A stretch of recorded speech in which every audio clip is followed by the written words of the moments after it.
สวัสดีครัสวัสดีครับขอต้อนบรับทุกท่านเข้าสู่ช anel แฟนบอยกับการรีแคปเข็มจิราต้องรอดนะครับแล้วใครที่อยากไปดูเข็มจิราต้องรอดแบบอันคัดก็อย่าลืมไปที่ไอซีนะครับแต่ถ้าเป็นรีถูกแอคต้องครับแคปก็เชิญมาที่ช anel แฟนบอยของเราจ้า ใช่ใช่ Welcome Welcome อันนี้คือ everyone การรีแคป everyone EP 6ใช่อันนี้ใช่เราเป็นแล้ว แต่เธอ ยังไง EP 7เขามีกันไปดูกันในโรงนะจ๊ะหรอหูน่าอืไปดูม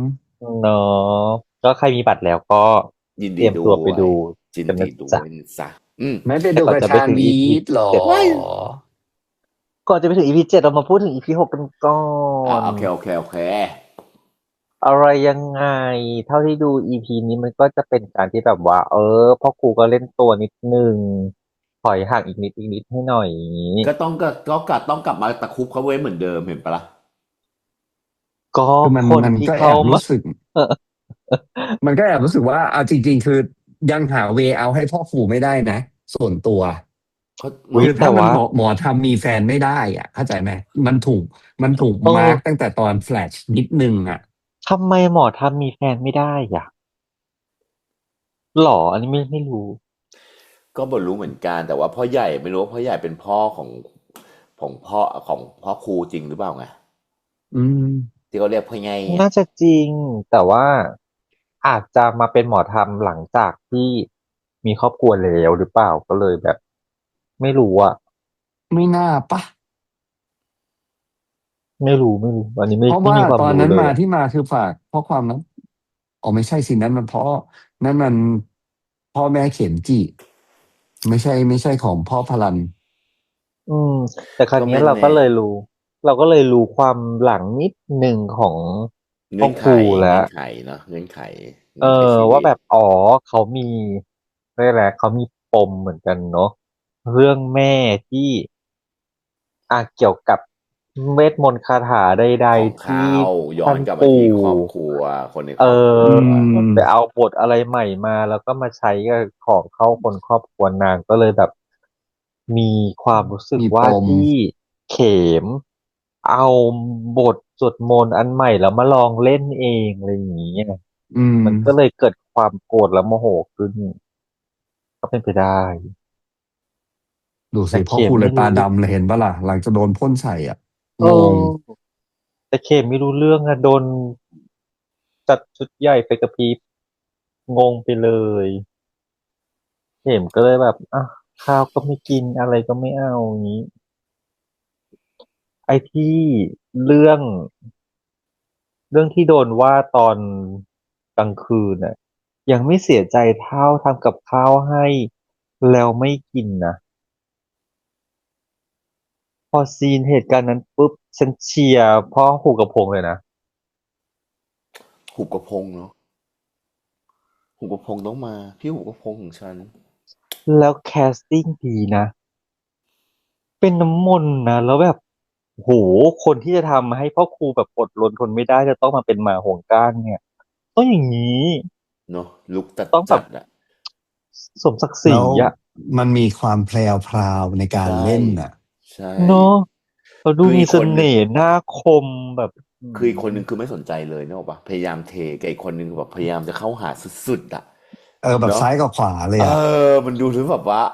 อ๋อยเงี้ยใช่ไหมแล้วแล้วอย่างเสน่ห์ของน้ำนี้แหละมันถึงมนต์มันก็สมน้ำสมเนื้อ เนาะเสน่ห์ของน้ำมนต์มันแบบโอ้โหมันเซ็กชวลไดรฟ์จริงๆเนาะมันเข้ามาแบบฮุบกระพงฮุบ ใช่มันเลยเขินมันเราฉันก็เลยไม่ ปวดหัวกับท่า question หุบกระไง โปรงพี่ปอนมากเลย เราก็เลยไม่ question ที่แบบว่าคนอย่างพ่อครูที่พยายามจะตัดความสัมพันธ์แล้วว่ามันเออถึงต้องเฮ้ยไม่ได้ว่ะเดี๋ยวกูต้องเสียเขาไปจริงๆไงใช่ ให้กับคนอื่นน่ะคือลึกๆมันก็เลยแบบคือมีใจถูกปะล่ะแต่บางถูทีคือกเราถึงบอกว่ามันเป็นคำถามว่าเพราะเหตุผลใดโอเคมันอาจจะต้องรักษาศีลใดๆหรือใดๆเพื่อที่มันถึงจะมีไม่ได้อะไรเงี้ยอันเนี้ยเราไม่รู้แต่ด้วยลึกๆคือมันก็เป็นการตีกันในหัวแหละของพ่อครูอ่ะ แค่ ว่า เสียง จะ ใน ยัง หัวเหร ไง อ สารภาพ เออ ตามตรงนะ ขอบอกตามตรงนะรำคาญมากลำใหญ่มาก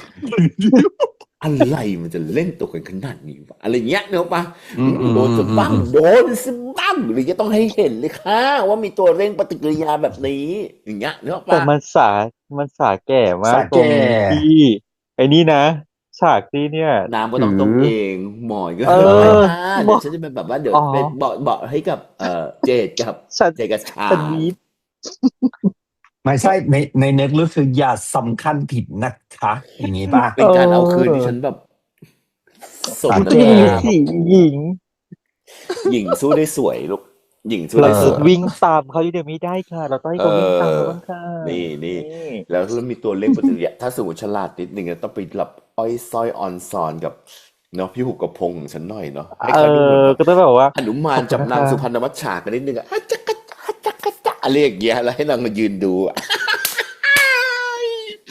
หรือไม่ เลิศ ก็ฉากนะตอนที่มาเห็นปุ๊บเนี่ย อุ้ยเสื้อมีอยากได้เหมือนกันเลยจ้า อ่า ออกมา เอ คนหนึงโกน เด้ หัว อ คนหนึงจับเสื้ออย่างเงี้ยเหรอ เอ เอ อ อ เก๋ๆแต่คนที่ยืนฟินคือใครเจด ชอบนะ เก๋มาก ช เก๋ อบ มาก นะแล้ว first one เล่นเป็นเจดได้แบบ ส น่าม บูร รั ณ์ ก แบ อ่ะ บ สม มัน บูร ดู ณ์แบ แล้ บ วแบบ นะ มันชา energy ยมัน นี้ สด ของ ใส เขาเนาะ อะเนอะมัน energy energy ดี นี้เป็นของ เนอะ เขาจริงๆอะไรอย่างเงี้ย เออ แล้วแบบมัน แล้ว มี ก็ ควา ช ม อบ แสบซนอ่ะ ใช่ แล้วชอบการคาสต์หน้าที่แบบพอแฟลชเข้าไปแล้วแบบ เออ คือหน้าเชฟทุกอย่างแบบมันมิลเลอร์ใส่กันปั๊บปั๊บปั๊บปั๊บปั๊บแล้วมัน ฟอร์ม ไม่ เน ตะ อะ ขิด ฟ ตะ อ ข ร์ม วงอะ ฟอร์ม energy ของนักแสดงมันได้อยู่ คือ อื พอ ม เป็นดับ จ เบิล ริง แคสกันแล้วแบบโอเคแฟลชแบ็กให้เราเห็นได้ว่า เนี่ยคนนี้เป็น ดั อบ ย่าง เบิล นี้ แคสพ่อครูก่อนค่ะ หล่อเนอะโอ้ my god คือแบ ติ บ ดคุกแน่ เห็นแล้วแบบทำไมพ่อครูวันนี้เด็กอ้าวเวอ เห ร์ชัน มือน เด็ก มา ว่ะ ก บอดี้ไลน์เนอะบอดี้ไลน์ โอ้ นะ บอดี้ แบ ไล บ น์ แล้ว เห บอ มือ ดี้ น ไลน์ แบ ไม่ บ ใช่แค่เด็กอย่างเดียวนะบอดี้ไลน์ของพี่ภูริก็คล้ายกับพ่อครูตอนโตเห็นไหม อืม เต้นเนาะคือสามคนนี้มันแบบอุ้ยตายแล้วเขาเลือกบอดี้ไลน์แบบเก๋นะ คือแบบมีความแบบไล่เรียงกันมาได้เลยว่าเนี่ยเป็นพ่อลูกกัน แล้วคนนี้คือคนที่แบบโตแล้วจะเป็นแบบเนี้ย อื อื ม ม แล้วหล่อ คืออันนี้ต้องให้เลยอันนี้คือแบบแคสติ้งมาดีมากจริง แล้วเวลา จริง ใส่เสื้อชุดเดียวกันเห็นไหมที่กระดุมไม่ทำงานเหมือนกันนะอันนั้นอะแบบอุ้ยตายละคือรันเวย์ตั้งแต่แบบ16อะ อื14 ม 15 16อะคิดดูดิเก๋จริงๆเลิศไอเลิ จริ ฟ ง อืม หล่อ แล้วก็มันจะมี หล่อ เบ มา บี้ ก แฟตอะตอนเด็ก ใช่ อะ ใช่ พอมีเบบี้แฟตมันก็จะกลมๆนิดนึงพอโต เนาะ ขึ้นมาก็จะเป็นชีกโบน แล้วก็แบบว่าจอลายชัดๆ สับหัวแตกอย่างเงี้ย แต่ข อื น ม ตาเหมือนเอาผมทั้งหัวไปใส่อะนึกออก ว้า ปะ ว คือมันดกอะไรขนาดนั้นเนี่ยบอกตายแล้วบอก ไม่แต่มันด้วยความที่ขนตาแบบนี้ปั๊บมันเลยดูตาหวานมากเลย ใช่ เนาะ อืม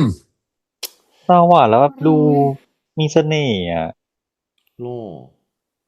อื หล่อไม่ ม ไหว เพิ่มเมน แต่ แล้ว ห ค่ะ ล่อ ดูแววแล้ว ดูแววแล้วฉันว่ามีคนเพิ่มเมนแถวนี้ค่ะ แต่อีกคนหนึ่งที่หล่อแบบหล่อไม่ไหวจริงๆ การที่แบบปากบนเป็นกระจับปากล่างมีขีดขั้นของเนิน โอ้ยตายละโอ้ยมันหล่อ นั่นคือพี่ทองพี่เอกนั่นเอง พักค่ะ ดูชื่อด้วยกรุณาดูชื่อด้วย อ่าน อ่า ค่ะทุกที่อ่านค่ะ เออ ลองอ่านสิคะ อะไรเนี่ย พี่ปอนเอง อ๋อ ถูก อืม ข้างหน้าคือตืดตืดตืดตืดตื ทั้ ด ง ตืดตืดตืดตืด พ่อ ใคร ครูสุด ใคร ที่รัก อ่านถูกขอให้เจริญใน โอเคไม่ใช่ก็ต้อง ง ใช้มน ง ต์บ้างล่ะเออ อ่ะ แต่ว่าจริงๆนะ ก็ คือ ต้อ ต้ ง น ยอ ต้ ม นน่า รั รับ กต้นน่ารักมากแล้ววิธีการ แล้วก็ เล่น มี น้อง เสน่ห์จริง แล้วอันนี้คือ beauty privilege ไปแล้วนะหนึ่ อื ง ม นะแต่ที่พี่ชอบมากๆอีกเรื่องหนึ่งคือวิธีการเล่นของต้น ๆ อืม ต้นเล่นละเอียด ต้นเล่นเหมือนไม่ได้เล่นอ่ะต้นเล่นเหมือนโดดทุกอย่างเป็นเรื่องปกติที่พูดต้องคุยกับคาแรคเตอร์แบบนี้คาแรคเตอร์ที่เป็นเนิร์ดที่ตั้งมาตั้งแต่แรก อื เดี๋ยว ม ป่ะเนิร์ดแล้วก็ดูแบบเป็นคนเพราะคาแรคเตอร์เนิร์ดเนี่ยมันจะชอบช็อตคนอยู่แล้วถูกป่ะโดยปก ตอน ติอ่ะ against เนอะตอน ถูก against ตรง มั นั้น น จะ น่ะ ต้อง ดู แบบ แล้วแบบ มันดู theoretical ดีมาก ใช่ อะไรอย่าง แล้ว เงี้ย แล้ววิธีการพูดแหละคือด้วยความที่บทมันเป็นแบบนี้สำหรับเด็กเนิร์ดอ่ะแล้ววิธีการคิดของเขาคิดด้วยเหตุและผลของเขาแบบเนี้ยเขาเลยพูดออกมาแบบนี้อะไรอย่างเงี้ยเพราะว่าอ้าวถ้ามองในอีกแง่หนึ่งมันไม่มีคำนี้ไง ว่ามันไม่มีถ้ามองในอีกแง่หนึ่งเหมือนคนปกติถ้าเขาจะคอม p r o m i s e เรียกว่าอืมแต่คนคนนี้มันไม่คอม p r o m i s e คือคนที่สามารถแชร์ความคิดเห็นอีกแบบหนึ่งได้เลยโดยตรงคือสายเนิร์ดเนี่ยแล้ววิธีการอ่าเล่นแบบเนี้ยมันดูแล้วรู้สึกแบบใช่จังเลยจังหวะการพูดวิธีการพูดเล่นหน้าตาอะไรอย่างเงี้ยมันดูแบบโอ้โหแม่งงับ เอวิธีพูดคืองับ ถูเพราะว่ากถูก ถ้าไม่งั้นอ่ะมันจะต้องมีความสะดุดแล้วจังหวะมันพี่ว่าจังหวะมันไหลโดยธรรมชาติของใช่ของความเป็นของเนิร์ดดีเอนะ อนึกไหมนึกออกไหมมันเลยดูใช่แล้วรู้สึกแบบถ้าเกิดดีจังเลถ้าเกิยดสมมุติว่าแช่ชาถ้ามันไม่ได้ไปถึงคาแรคเตอร์นั้นจริงๆอ่ะการใช้ประโยคเหล่านี้มันจะไม่ช็อตเท่าเนี้ยถูกคือถ้าสมมติมีความย้อยลำยองกว่านี้อีกนิดคือจบเลยนะไม่ใช่แบบเดี๋ยวไม่ใช่ลำยองติดเหล้าค่ะ ก็นี่ไงคือแบบว่ามันจะเคยอะไรอย่างเงี้ยกว่าจะพูดได้กว่าจะพูดเสร็จหนึ่งประโยคอะถ้าย้อยลำคือแบบว่าย้อยลำยองมันไม่ได้จริงๆอะไรอย่างเงี้ยอืมแต่อันนี้มันดูแล้วอืแบบมมัน พอดีไม่ใช่แบบนี้แต่พลิกแบบนี้แต่ว่ามันไม่ใช้คำว่าไม่ใช่แบบนี้อะแล้วถ้าเป็นอืมอย่างนี้ล่ะครับแล้วถ้าอย่างนี้ล่ะครับอย่างนี้มันดีแล้วเพราะอย่างนี้ล่ะครับอะไรเงี้ยมันดูแล้วรู้สึกแบบเอาตรงๆนะมันดูเป็นคำพูด Gen Z ดีนะนึกออกมาคือแบบตรงๆออกมาอย่างการแสดงความคิดเห็นแบบตรงๆออกมาเลยโดยที่ก็ไม่ผิดวิธีคิดอืมแบบนี้ก็ไม่ผิดอะไรอย่างเงี้ยแต่ถามว่าถ้าถ้ารุ่นแบบว่า Gen X Gen Millennial ไปดูอะไรอย่างเงี้ยเขาก็จะทำไมไม่คอม p r o m i s e เลยวะถูกปะมันไม่มีคถูกวามแบบพินอบอะไรบ้างเลยอะไรอย่างเงี้ยแต่ก็คาแรคเตอร์เขาอืก็คาแรคเตอร์มเขาผิดไหมไม่ผิดแค่นั้นผิดเองเก๋ส่วนใหญ่เขาจะมีความคิดในอีกด้านๆถูอีกมุมกถูกหนึ่งถูที่กถูก เราอาจจะคิดไม่ถึงอะไรอย่างเงี้ยหรืออาจจะแบบเพราะว่าเรายิงกันคนละจุดเนาะเพราะฉะนั้นรอบที่เรามองเราอาจจะแบบว่าได้องศาที่แตกต่างกันถูกปะเพราะมันเป็นเรื่องปกติอยู่แล้วซึ่งวิธีคิดแบบนี้และวิธีการเล่นแบบนี้พี่รู้สึกแบบดีจังเลยต้นเล่นดีอืจังเลยอันนี้มต้องพูดตรงๆเนาะแล้วประกบกับการมีลูกคู่อย่าง First One เข้าอย่าง ไปด้วย first one จริงอันนี้ต้องให้มันก็เลยกลายมาเป็นบางคือคนหนึ่ง energy สุดแต่อีกคนหนึ่งมาทิ่มอ่ะคว่อืมำพุ่งขึ้นสุดแล้วถ้าสมมติลองคิดดูว่าถ้า energy ของ first one ไม่สุดแบบเนี้ยการเข้ามาของเติ้ลอ่ะมันก็จะหักไม่สนุกนึกออกปะมันจะแปลมันกไม่ช็อต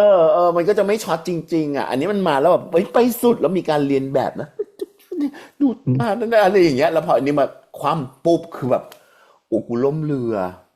ไทๆจริงทานิกที่แท้อะไรอย่างเงี้ยคือแบบมึงเป็นแบบภูเขาน้ำแข็งค่ะเงี้ยเลิศอ่ะชอบตรงนี้จริงๆพอ energy มันได้กันแบบเนี้ยมันเลยทำให้คู่เนี้ยพี่บอกขอพูดส่วนตัวเลยนะพี่รู้สึกว่าคู่เนี้ยมันดูเอาชายกว่าคู่หลักอีก อืม2 EPแล้วนะที่พี่รู้สึกแบบนี้เป็นพี่ที่พี่รู้สึกแบบนี้เพราะว่าหนึ่งคือเรามองภาพของคือเอาตรงๆพี่รู้สึกว่าเขาปั้นซีนมาให้คู่หลักอืมแต่พอดีมันมีไอซีนที่เขาเล่นกันแบบเนี้ยของคู่รองอ่ะมันกลายมาเป็นคู่รองเล่นไฮไลท์กว่าอืมคู่หลักที่ออกมามันเลยพี่ว่าดรอปมันเลยไม่ไปแตะในในความคาดหวังของเขาที่ไปถึง อืมสำหรับเส้นนะสำหรับเส้นเรื่องและวิธีการเล่าเรื่องพอภาพรวมออกมาทั้งหมดพี่ว่าแบบคู่เต้นเฟิร์สวันมันไปไกลกว่ามันเอาชายกว่าเยอะกับคู่หลักอะไรอย่างเงี้ยแต่ว่าเราก็ไม่รู้อีกเพราะว่าในคู่หลักอ่ะพาร์ทเนี้ยมันยังเป็นพ่อแง่แม่งอนกันอยู่หรือเปล่า อ่าเป็มันก็เลยนไปได้พยายามแบบคือแบบยังกดเส้นจากความสัมพันธ์ของตัวละครอยู่มันก็เลยไม่ทำให้มันรู้สึกแบบมีอืมลูกเล่นของตัว2 ตัวนี้หรือเปล่าแล้วค่อยแบบเล่นแบบอีพีหลังๆไหมอะไรอย่างเงี้ยนะอืมแต่ส่วนตัวพี่รู้สึกว่าวิธีการเล่นแบบเนี้ยของคู่เติ้ลเฟิร์สวันอ่ะมันมาตั้งแบบเนี้ยตั้งแต่แรกแล้วมันยิ่งอยู่ยิ่งมีเสน่ห์ยิ่งอยู่ใช่ยิ่งดึงคนยิ่งอยู่ยิ่งทำให้เรารู้สึกได้แบบว่าเฮ้ยตัวละครกับเรามันใกล้กันจังเลยประหรือมาณเป็นไปก็ดูได้ไหมพี่ปอนว่าแอร์ไทม์ของเขาค่อนข้างเยอะด้วยมันอืม มันมีแอร์ไทม์เยอะขึ้นในอีพีที่ถ้าดูผ่านๆมาสัดส่วนวิธีการปั้นซีนอะจำอืมนึกออกมาการปั้นซีนเพื่อซีนนี้มันลากของคู่หลักมันลากยาวมาแล้วให้เห็นผลแบบนี้มันอืลากมบางทีพี่รู้สึกว่ามันลากยาวเกินไปพอลากยาวเกินอืมไปปุ๊บมันมีอาการเฝือแต่อีกคู่เนี้ยมันเป็น energy แบบพุ่งทิ่มพุ่งทิ่มพุ่งทิ่มอ่ะมันเลยอ่ะดูน่าสนุกถูกมันเลยดูน่าถูกสนุกมันเลยดูแบบว่าอ่ะน่าติดตามกว่าพออืมพี่ปอนพูดแบบเนี้ยนึกขึ้นนึกขึ้นมันชัดได้เลยมันอืมมันมันเหมือนกับคู่หลักอ่ะ เขาพยายามต้องปูพื้นใช่หลังอืมด้วยอืมพอปูพื้นหลังมันก็เลยดูแล้วแบบย้มันวยไปหน่อยมันน้วย น้วยและย้มันเป็นเส้นวยไปนิดนึงตรงไปนิดใช่นึงเบามันค่อยกว่าจะมามันเบาใช่อะไรแต่พอเป็นเงี้ยแต่อีคู่ของคู่รเติ้ลเฟิร์สองนี่มันแบบวันคือพุ่งมาเลยมันช็อตอะใช่มันช็อตมันอืก็เลยแบบมปักอืมปักปักปักแล้วจังหวะมันก็เลยมันสวยปักนอนจับมือใช่ไหมล่ะใช่ปักนอนจับมือเก๋เนอะการจับผมตรงเฮ้ย นั้นนะแบบ เก๋ตั้งแต่ที่นั่งกรรมฐานแล้วเห็นภาพในอดีตแล้วตอนที่ถอดแว่นน่ะแล้วมันทานซีมิเลชั่นถอดอร์อ่ะแว่นแล้วเอแบบมันมีเลออร์ใช่ สัญญาแล้วนะสัญญาแล้วนะสัญญาแล้วนะแบบอ้ายเอาจริงๆนะตรงเนี้ยเล่นฉากออกมาทำให้เราเข้าใจอ่ะแค่แค่เพียงเสี้ยววินาทีที่ตัดภาพกลับย้อนเข้าไปปุ๊บในอเรารู้ดีตอ่ะเลยอ่ะแล้วเรารู้เลยว่าคนเนี้ยเป็นคู่นี้นี่หว่ากลับชาติมาเกิคู่ดเหรอนี้เอเออ อนึกออกไหมมันเก๋ไม่ใช่นะแบบว่าเอาถ้าสมมติว่าเป็นอย่างอื่นเราอาจจะคิดว่าอ๋อกำลังเล่าอดีตอะไรสักอเอย่างอตัวของชันวิทย์อาจจะนั่งกรรมฐานแล้วไปเห็นอดีตของพ่อครูหรืออะไรนี้หรือเปล่าเอเงี้ยอแต่อันแต่นี้คือเนี้ยรู้ได้เลยว่าตัวเองรู้ได้เลยว่าเป็นตัวเขาเองแต่จะดีกว่านี้นะถ้าไม่เอามาอีกเยอะๆจะน้อยแล้วนะพี่ว่ามาอืมแค่เนี้ยแบบเนี้ยแล้วมันแค่เห็นว่าอ๋อจุดเริ่มต้นมันมาแบบนี้สารตั้งต้นมันมาแบบนี้แล้วนะคือบุพกรรอ่มมันมาแบบนี้าแล้วนะแล้วค่อยมาเล่าเรื่องของชาตินี้ต่อถูกอะไรอย่างเงี้ยพี่ว่าอันเนี้ยน่าจะคือถ้ามาย้ำกับภาพอดีตอีกกับเป็นคู่นั้นเนี่ยพี่ว่าอันเนี้ยเริ่มเฟื่อแล้ว มันจะอืมเริ่มแล้วอืมว่ามันจะมามีแบบว่าฉันเคยทำอันนี้ให้เธอเธอเคยทำนี้ให้ฉันแล้วมาเหมือนกันกับชาตินี้พี่ว่าอันเนี้ยเริ่มแบบเริ่มมารีพีทเกินไปแล้วแล้วเนอะแล้วอืมอันนี้จะอย่างเงี้ยกำลังมันจะกลายดีเนาะมาเป็นอืแล้วมมาแค่เนี้ยมันกำลังดีแล้วมันทำให้ใช่คู่ GL อ่ะสวยอืมากมเนาะมันทำให้คู่ GL สวยแล้วมันแบบโอ้โหมันน่ารักเลยอ่ะแล้วมันต่อเป็นความจากเนี้ยรักที่จะไม่เห็นคู่ สวยงาม GL คู่นี้อีกเนี่ยพี่ก็ยังรู้สึกว่าโหยโคตรสวยเลยนะ แล้วจริงเราค่อยไปเจอตอนจบที่สองคนนี้มันเดินจับมือกันหรืออะไรอย่างเงี้ยแล้วมันเป็นแบบว่าภาพที่มันซ้อนกันของแบบสองคู่นี่อะไรอย่างเงี้ยพี่ว่าอืพอมแค่เนี้ยพอแล้วพอแล้วจริง แล้วแต่ว่าให้มันเล่นแบบพาดในชาติเนี้ยให้มันไปได้ไปนู่นไปนี่แล้วโซลูชันตอนหลังค่อยมาเล่าค่อยมาเก็บตัวละครที่แบบไม่ลืมอ่ะอันนี้พี่ว่าน่าจะโอเคกว่าอืมอันนี้แค่อันพูดถึงเนี้ยพอมันมีแค่เนี้ยแล้วมันกำลังประทับอยู่ในใจเราเนาะโนโนแล้วพอมันประทับอยู่ในใจจนถึงขนาดที่ฉากหลังๆที่เขาพูดถึงแล้วมันสะท้อนมาถึงตัวของชื่ออะไรนะของเจดเองเจอืมนมันเลยเอฟอ่ะเอฟเฟกต์มากนะเนอะแบบเฮ้ยเนอะพูดแล้วมันแบบมันไม่มีมันตัวไม่มีใครเธอค่ะที่เรารู้สึกแบบ รูปหัวแล้วมองตานี่ ใช่อย่างนี้แล้วเก่งซีนที่ย้อนอดีตมันเป็นซีนที่ ตรงใช่นั้นพอดีใช่แค่เล่าแค่อืมตรงนั้นพอเนอะเนอะเนอะแล้วเสน่มันเก๋ห์มันน่ารักเนอะเออมันเสน่ห์น่ารักดีแต่จริงมันก็จะมีจำเป็นต้องมีย้อนอดีตสำหรับคนคนนี้ลำพึงเออมันอุ้ยต้องมีแฟลชอันนี้แบ็กมันจะต้องมีแฟฉันอลชแบ็กยากเห็นให้เราเข้าใจนะเอาใหม่ช่วยดีรันฉากนั้นใหม่ทีฉันอยากรู้ว่ามันอะไรวะเนาะอ่ะคือหย่อนเราเห็นมาแล้วฉัแล้วว่านอยากรู้เลยอะยายสีนะพูดถึงเรื่องสัญชาตญาณของแม่ที่เหลืออยู่ในวิญญาณความเป็นแม่ของคนนี้ถูกป่ะวิญญาณของลำพึงถูกป่ะแสอืมดงว่าไอซีนที่แฟลชแบ็กเข้ามาตอนที่อยู่ในอยู่ในมโนภาพของเข็ม อืมถูกไหมเข็มจีรามันจะถูกต้องเป็นซีอ่านนั้นที่ลำพึงโดนแย่งลูกหรือเปล่ากูเห็นด้วยน่าจะเออแล้วซีนนั้นน่ะคือลำพึงกำลังเรียกแม่นายหรือเปล่าหรือฉันเรียกอะไรไม่รู้อ่ะไม่คือรู้ไงคือเหมือนไม่ฉันเดารู้ว่าว่าเขว่ามจีราชาติก่อนเนี่ยอาจจะเป็นอย่างที่พี่ปอมบอกเป็นแม่นายหรือเป็นเจ้านายที่พลากลูกไปจากนางไงแล้วนางก็จะต้องแบบสาปส่งเนาะกูจะจองเวรอืกับมึงทุกมชาติเพราะขโมใช่ยลูกนี้หรือเปล่า ถูกถูกไหมเพราะว่าคือคำสาปอะมันตกกับลูก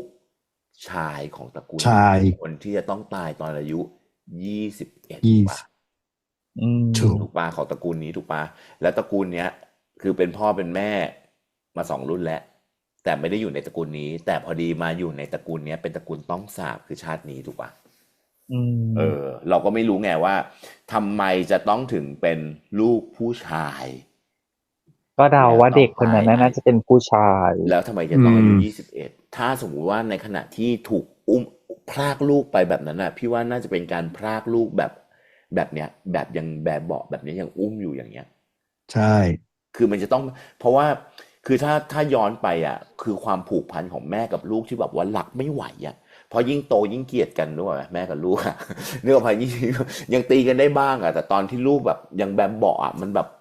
โอ้โหไม่ไหวนะอันนั้นอ่ะคือแยกแม่กับลูกไม่ได้นะไม่ได้แบบขี้แตกขี้แตนเนาะนึกออกไหมอาจจะเป็นไปได้ว่าเป็นเมียบ่าวหรืออะไรอย่างนี้ที่หรือเป็นเมียรอง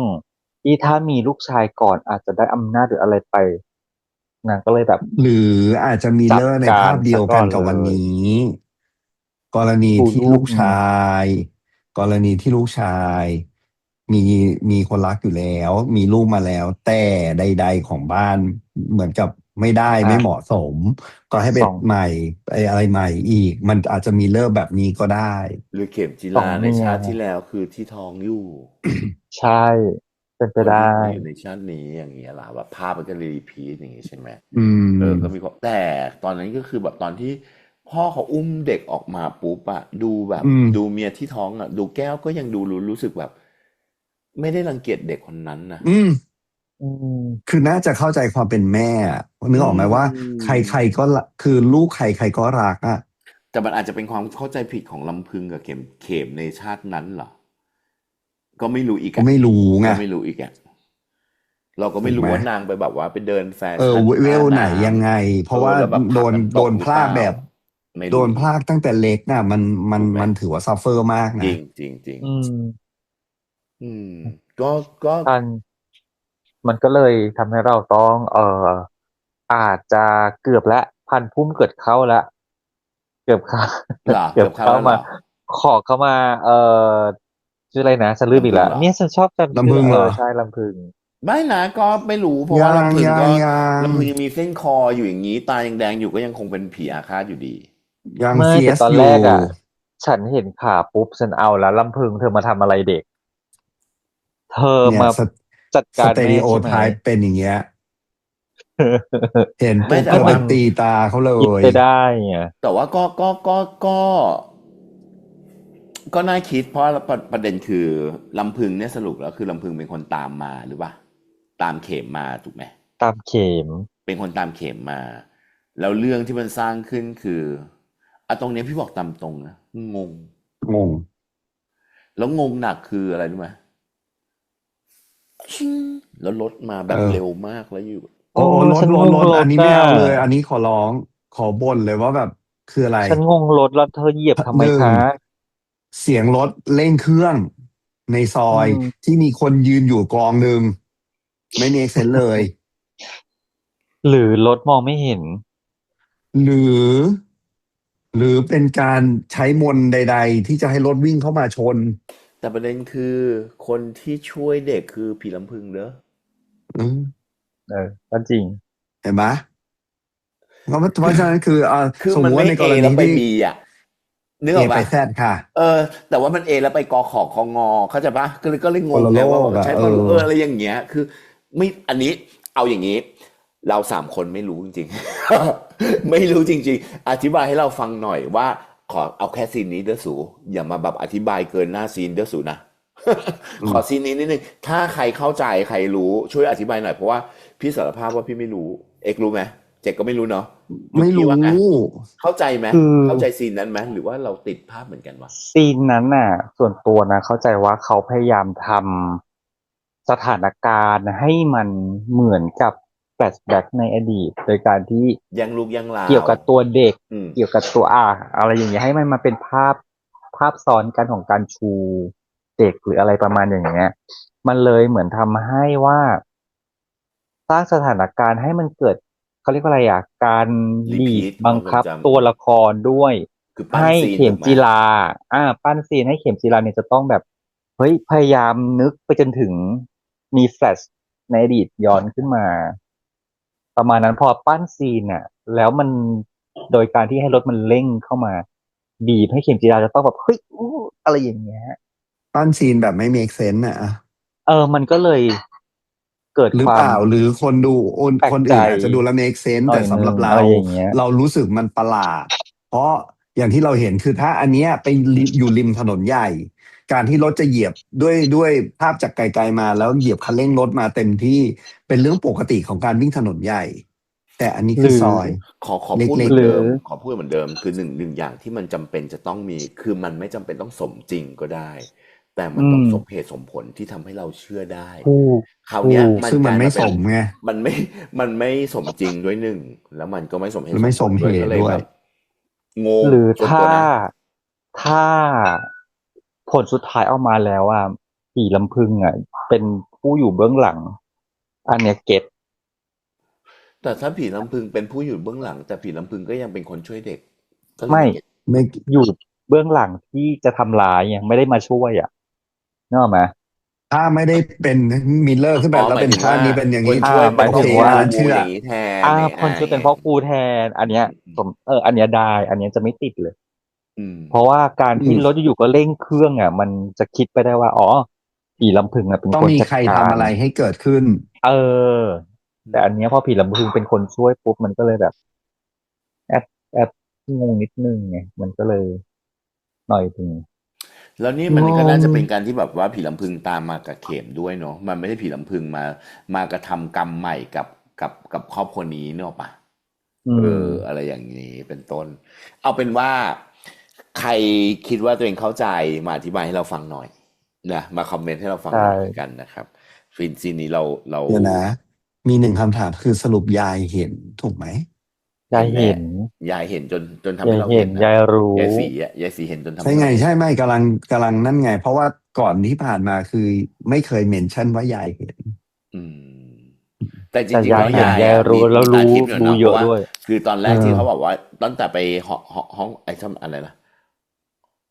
ห้องขวัญ ช้ สู่ อน ข ข วั วั ญ ญซ่อ อ๋ น อ ขวั ช้ ญ อน เนาะ ขวัญ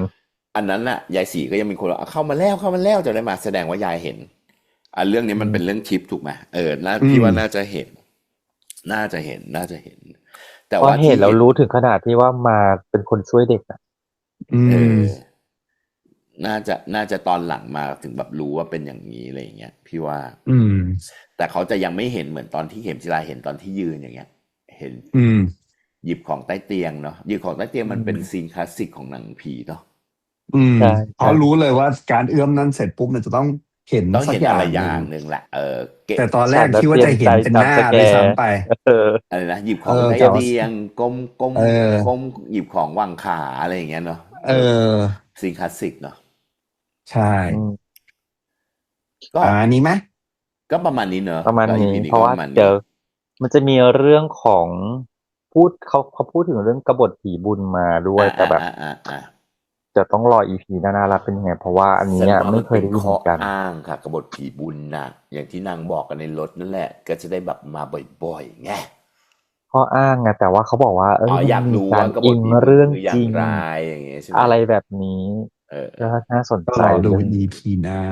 น่าสนใจ จะมี น่าสนใจ เมนชั่นเรื่องผีไหม หรือจะมา Hello แต่ก็น่าสนุกเพราะว่าถ้าสมมติว่าเป็นนักศึกษาเขาเป็นที่ปรึกษาของนักศึกษาใช่ไหม อืม แสดงว่าเราจะต้องเจอนักศึกษากลุ่มใหม่อีกหรือเปล่า อุ๊ย เขามา เอาอีก ทำ แล้ว แท็กอะไร มาสร้าง กับ เรื่องอีกแล้ว กับผีบุญนี้ไงแล้วก็แบบว่าเป็นแท็กที่ทำให้เพราะมันก็ใกล้จบแล้วจริงๆอีก2 EP ก็จะจริงไหมคือหมายถึงว่าอันนี้คือ2 EP มันก็ควรดำเนินเรื่องให้พระนายเขาได้คู่กันแล้วเนื้อออกมากระจึงกระจังอะไรเงี้ยมันจะต้องเป็นสตอรี่อะไรบางอย่างที่เขาตัดสินใจและพ่อครูก็ต้องตัดสินใจมีแฟนก็มีแฟนวะอะไรอย่างเนี้ยเนื้อออกมาแล้วก็อีกสัก2 EP ให้แบบว่าหวานฉ่ำอลังการกันหน่อยอะไรเงี้ยแล้วก็คอนฟลิกต์สัก11แล้วก็ไปจบ12นี่ไง สรุปคือสุดท้ายงอนกันจนถึง EP 11 ค่ะ ไม่ค่ะ เจอหุบกระพงแน่หุบ เออ กระพงของฉันผม พี่น้ำมนต์เซ็กซี่อ่ะเซ็กซี่มาก ใช่ เซ็กแอพเพียลสูงมากกับการเล่นคือตัวบางมากเห็นปะ อื อื ม ม บางมากแล้วใส่เสื้อแบบพอสมิธคอลึกมากคอกว้างมากมันยิ่งแบบหูตายห่าแล้วทำไม แล้ว แบบ โชว์บอดี้สุดฤทธิ์ เนอะ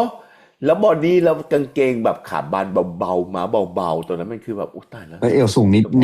โอ้โหมันเป็นวัยรุ่น จริง แบบวัยรุ่นชันเมืองที่เก๋แก่นเสียวดึงแบบเซ็กซ์เพียวสูงส่งมากจริงๆ ดูแล้วมันเคี้ยวมันไส้มันไปหมด อ่ะโอเค EP นี้ก็ประมาณนี้ ประ นะครับ มาณ ทุกค นี้ นครับแล้วก็ถ้าสมมติ ได้ ว่าใครคิดว่าเห็นด้วยไม่เห็นด้วยกับพวกเราที่พูดแบบไหนยังไงก็เชิญเลยมา พูดต่อคอมเมนต์ต่อด้วยเรายินดีเปิดรับนะครับ ทุกความคิดเห็นนะครับ แต่ขออย่างหนึ่งนะขอความสุภาพแล้วกันนะครับผมแล้วก็เชื่อว่าผลงานเรื่องนี้พอมันออกมาเป็นแบบนี้แล้วเนาะมันเป็นผลงานศิลปะที่มันออกผ่านตาของสาธารณชนนะครับ เราสามารถใช้เพื่อวิพากษ์วิจารณ์กันได้ เพื่อต่อยอดให้ผลงานต่อๆไปมันดีขึ้นเนาะ ก็ประมาณนี้แล้วกันนะครับสำหรับวันนี้แล้วก็เชื่อว่าทุกคนก็น่าจะชอบใจนะจ๊ะอย่าลืมนะจ๊ะทุกครั้งที่อยากดูพ่อครูพรันกับเข็มจิราอุ๊ยแล้วก็ฝากแฟนพี่ด้วยชันวิทย์ไปดูในไอชีนะครับเวอร์ชันเต็มรีแคปก็ฝากช anel แฟนบอยด้วยจ้ะโอเคครับวันนี้พวกเรา3คนลากันแล้วครับเจอกันกับคลิปหน้าจะเป็นคอนเทนต์อะไรฝากด้วยนะครับแต่วันนี้ไปแล้วจ้ะสวัสดีครับ สวัสดีครั ส บ วัสดีครับ บาย บาย